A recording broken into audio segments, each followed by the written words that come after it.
C'est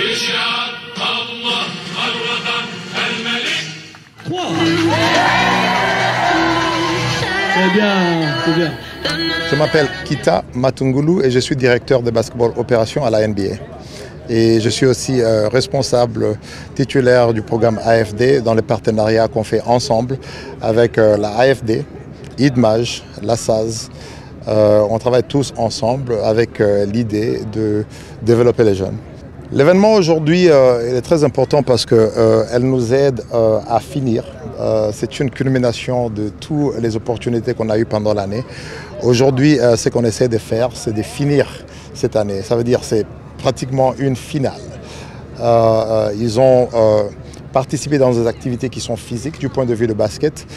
Et on a passé toute l'année en formant les coachs. On a fait des formations des coachs qui sont en train d'éduquer ces enfants. Et ces enfants participent dans des activités qui sont, un, du point de vue sport, basket, et puis numéro 2, du point de vue de savoir-vivre. Et ce savoir-vivre est très important parce qu'il comprend la situation actuelle du pays, du quartier, de la communauté.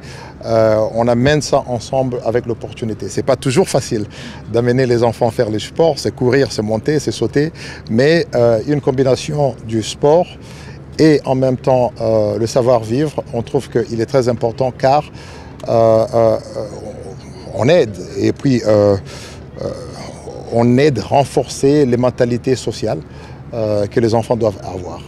Boubacar Mazouz, président et fondateur de la fondation IDMAJ pour le développement et directeur de ce projet intitulé l'éducation et la sensibilisation par le sport.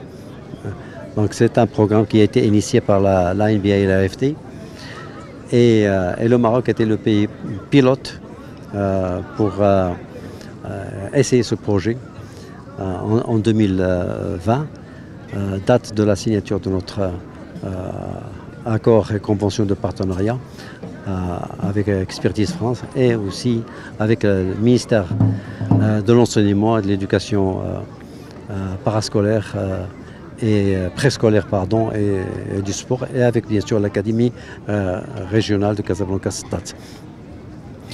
Donc le programme a deux volets. Il y a les assemblées, là on peut éduquer les enfants, présenter des valeurs qu'il faut qu'ils apprennent, comment se comporter dans la vie, comment avoir la confiance en soi. C'est les life skills, comme on l'appelle, et comment introduire ces life skills à travers le sport. Donc nous avons des coachs qui ont eu des formations dans ce sens pour justement essayer d'inculquer des valeurs à travers le sport. Et aujourd'hui on fête la fin de la deuxième année et on va bien sûr honorer des coachs et aussi bien sûr des enfants comme nous avons aujourd'hui arrivé à 5450 bénéficiaires dans 50 écoles à Znata, Mohamedia et Casablanca.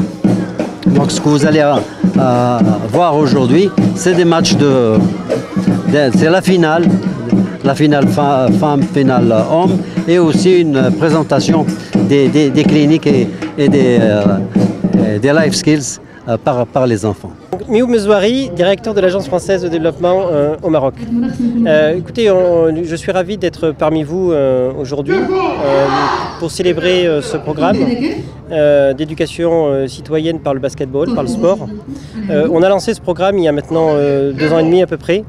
2 ans et demi, vous vous en souvenez, c'était au moment de la crise Covid. Donc il y a eu quelques difficultés pour la mise en œuvre, mais je crois qu'aujourd'hui le programme est très bien installé. Il couvre 42 écoles dans la ville de Znata, mais aussi de Casablanca. Donc 42 écoles et 5000 enfants. Donc 5000 enfants bénéficient de ce programme. Alors l'enjeu de ce programme, c'est quoi? C'est d'essayer de promouvoir la culture du sport, la pratique du sport bien entendu. Et au-delà de la pratique du sport, bien sûr l'ensemble de valeurs que le sport véhicule. La solidarité, l'endurance, la détermination. Voilà, toutes ces valeurs que le sport peut donner aux plus jeunes d'entre nous. Et donc l'idée, c'est effectivement de pouvoir densifier ce programme. Donc il y aura une nouvelle infrastructure qui sera créée d'ici la fin de l'année, probablement dans la ville de Casablanca, et de pouvoir comme ça progressivement élargir ce programme au plus grand nombre. C'est que c'est un programme africain qui concerne 5 États, l'Afrique du Sud, le Kenya, le Sénégal et puis le Maroc. Et le Maroc a été le premier pays dans lequel ce programme a été lancé.